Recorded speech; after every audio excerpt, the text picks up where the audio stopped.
Hey there, welcome back to another video. This time around, it is a review of the 1993 anime Ninja Scroll. Now, before I get into sharing my thoughts on this anime, I want to give a shout out to Will for requesting this review, and to another good friend of mine, Jonathan, for sending me this DVD a while back.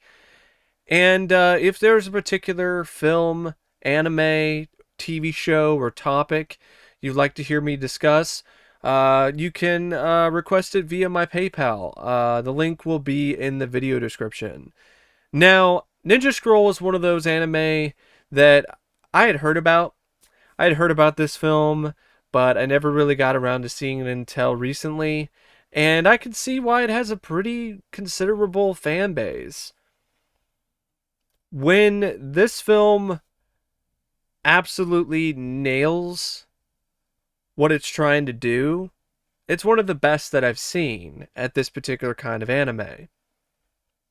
Keep in mind, I haven't seen that many, but from what I've seen with this kind of approach and this kind of genre, this is one of the best films when it gets it right. But I wasn't in love with this film as much as other people were. I still like the film. I thought it was a really solid anime. I just felt that there were a couple things that it lacked from really uh, reaching its highest point to the peak of its potential. For one, I think the characters are really not that interesting, and they really aren't too engaging. The most interesting character to me is the female lead, Kagero. Jubei, I don't know. It just seemed like a typical blowhard, really cocky swordsman type. There really wasn't much to him. I didn't really buy the love interest that they were trying to. I mean, not really love interest, but the relationship that they were trying to build between him and Kagero. I didn't really think they really had any chemistry. And I don't think the love portion of those two was really written that well either. Um, the villains, they were creative, but the main bad guy, his backstory with Jubei was very generic. It's a former friend of his or colleague who turned evil. Like, that's been done a million times, even by the time that this film was released. But like I said, what this film gets right, it gets right on levels that very few anime that I've seen have been able to reach. Namely, the action, when it really is throwing a lot of high octane, high energy, fluid animation at you. It's a real treat. So I definitely, despite some of my misgivings or some of the things that I don't think are that great about the film, I still ultimately like the movie. I want to make that very clear. So, Ninja Scroll was directed by Yoshiaki Kawajiri, and he also wrote the film. I'm starting to realize that maybe Kawajiri is a better director than he is a writer. I'm thinking maybe he would benefit from having another voice in the room to hone some of the ideas a little bit more, flesh out some of the characterizations, stuff like that. Um, I've definitely seen worse writers, but I think there's definitely room for improvement when it comes to his writing. Now, when it comes to the direction, this is one of those films that at the time had a pretty decent budget, and it definitely does show when it comes to the more unique and very ambitious sequences when it comes to the martial arts and the sword fighting and the fantasy elements of the film. There's a lot of swooping camera angles and setups that are legitimately epic. And I don't know if there was any CGI at times, early CGI that was used to enhance some of the scenes, but it at times does have this kind of 3D look to it, and I actually think that's really quite striking and really does help some of the visuals pop. And yeah, from a visual standpoint, the film really does have a lot of really nice looking shots. So I feel that the direction is definitely dynamic and is a real highlight and definitely one of the best things about the film. Now, it's the screenplay that I don't know. I mean, the story, it's simple. A lot of it's just this go from point A to point B to point C kind of story. Uh, there are these villains. I believe that there's a specific name for them. Yeah, the Eight Devils of Kimon and Jubei, our hero. He's tasked with facing off with each of them, and originally, of course, he's not up to it, but then he gets convinced to do it. Actually, he gets forced to do it by this old shaman kind of character who named Dakuan. And he poisons him and essentially blackmails him to help him fight these devils. And it leads to some fun action sequences with Jubei fighting off different members of the Eight Devils of Kimon. And one of them is his friend turned nemesis, Gemma.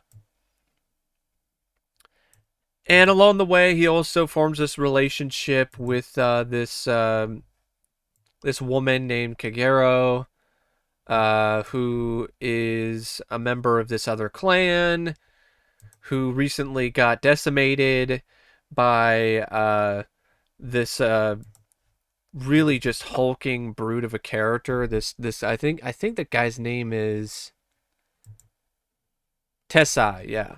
So Tessai, who has like this, it's like it's not really a boomerang, but it's like a double-sided blade that works in a lot of ways, kind of like the glaive from Kroll, but on steroids. And he has this rock-like skin. So he ends up decimating a good chunk of the clan that Kagero is a part of, if I remember correctly. She survives along with Dakuan, and then they decide to recruit. Um, well, actually, they don't really work together, if I remember correctly. I think Dakuan's just he's a loner. So, but Kagero decides to tag along. And what I really liked about Kagero is that this is a character who she was cursed, and her curse is actually pretty interesting. She was cursed to be poison. So if you kiss her, if you touch her, if you do anything with her, you will be poisoned. So I actually felt that was interesting, and it really added a very tragic undertone to this character because you definitely did feel for her. Because can you imagine that just being literally toxic? Like anybody you interact with sexually, uh, they're dead. Like that would be really rough. So I liked the way that Kawajiri handled Kagero, and for the most part, because of the fact that the plot is pretty simple, it is a fairly fast-paced affair, although it does have moments where it kind of slows down a little bit too much for me. Namely, after the battle with the devil who has uh, a wasp's nest. Forgive me for flubbing that particular line. For some reason, it's just something that I did. Yeah, a Mushizo. Mushizo, he has a nest of insects on his back, and I think they're meant to be wasps. And after that fight between him and Jubei, the film slows down a little bit. It's not as interesting. It's not as exciting. I felt one of the fights in particular was a very big letdown, because I felt that the character of Shijima, he showed up earlier and had a little bit of a scuffle with Dakuan and Jubei, and he got away. And he's this guy who has I think he has like shadow abilities, so like he can hide in the shadows or become the shadows, and he also has this extending claw arm. And the fight that he has with Jubei, where Jubei ultimately wins, is blink and you miss it. It's way too short. It doesn't really register that much. I wish it was longer and there was more to it, because that was the next fight after Jubei took out um Mushizo, and I think he also fought Mujiro, but I don't think that he took him out in that particular uh, battle. Uh, yeah, Mujiro. Yeah, yeah. Actually, no, he is actually one of the eight devils. So yeah, he did take him out. He took him out later in the forest because he's a blind swordsman. That was a pretty fun and well done little a bit of sword play between Jubei and the blind swordsman. But the whole thing with Shijima was just really disappointing. It was too fast, too quick. It sort of makes up for it with the final confrontation with Gemma and his ninjas, and the fight that Jubei has with Gemma on this burning ship. I like how he ultimately dispatches Gemma by uh, bathing him in gold. Uh, that was pretty cool because he was this guy who can't die and he can regenerate, and so he just covered him in molten gold, and that's how he was able to defeat him.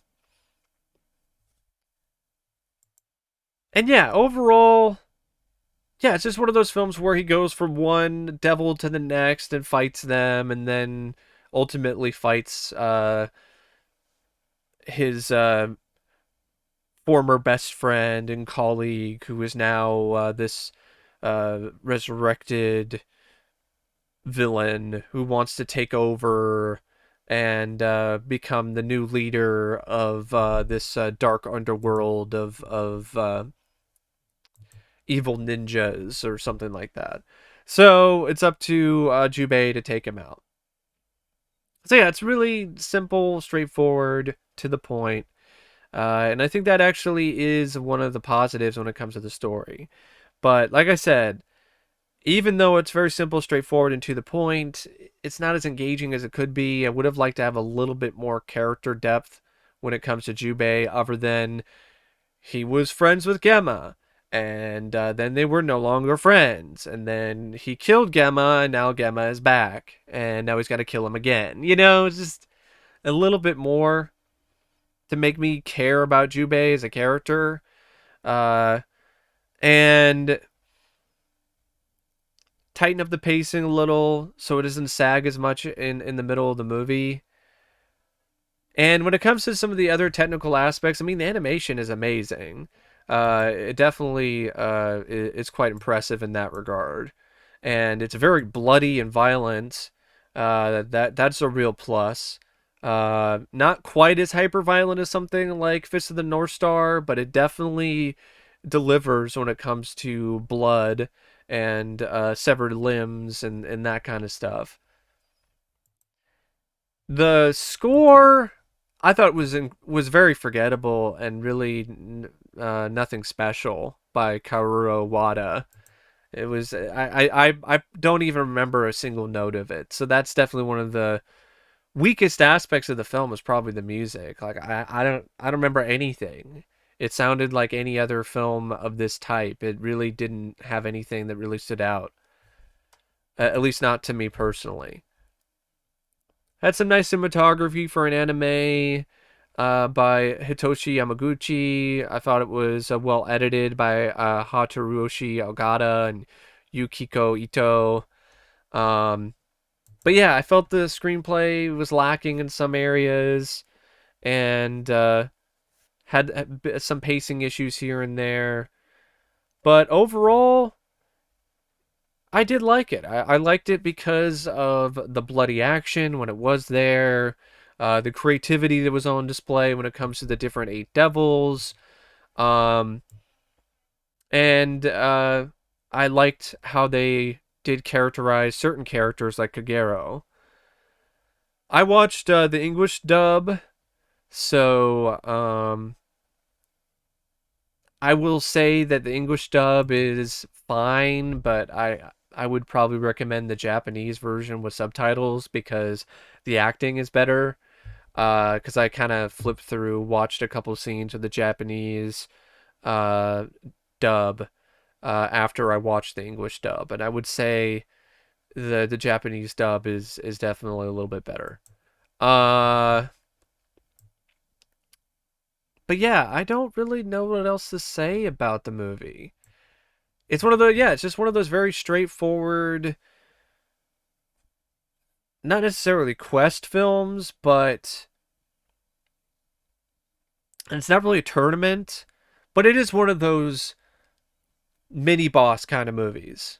Like where you fight a bunch of mini bosses, you see someone fight a bunch of mini bosses until they level up to the main boss. That's really a good way to sum up the overall plot.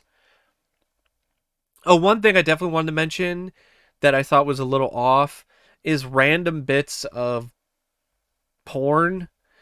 I've noticed this a fair amount with anime that I've seen. I guess it's a cultural thing or something, but I'm not really a fan of just some random guy fucking a woman in the ass and there's really no context to it. Uh, if I want that, I can just watch an actual porn. I don't have to watch that within an anime. Uh, to me, Ninja Scroll just kind of stopped at those moments. Like it just completely just stopped in its tracks, and you're just like, what? Why are we focusing on this random leader of this clan banging some chick in the ass? Like I don't understand. Okay, all right, TNA, but can we get back to the plot? Can I get some more information about Jubei? Can I get some more action? You know, and that's not the kind of action that I'm asking for. But anyway, yeah, I just wanted to definitely point that out because that's something that definitely did stand out to me, and not necessarily in the best way. I'm not one of those people who thinks that it's dated in terms of its misogyny or something like other critics do. If you feel that way, teach their own. But overall, uh, I'm glad I have it for my collection, and it's definitely one of the better anime that I've seen. It's not my favorite though. I would say there are other animes that I've seen that I like more than Ninja Scroll. For instance, Akira. And I actually liked the miniseries Cyber City Uedo 808 a little bit more than Ninja Scroll. But Ninja Scroll is still a pretty solid anime, and I would recommend it if you haven't seen it already. Anyway, thank you for watching my review of Ninja Scroll, and as always, I'll see you later. See ya.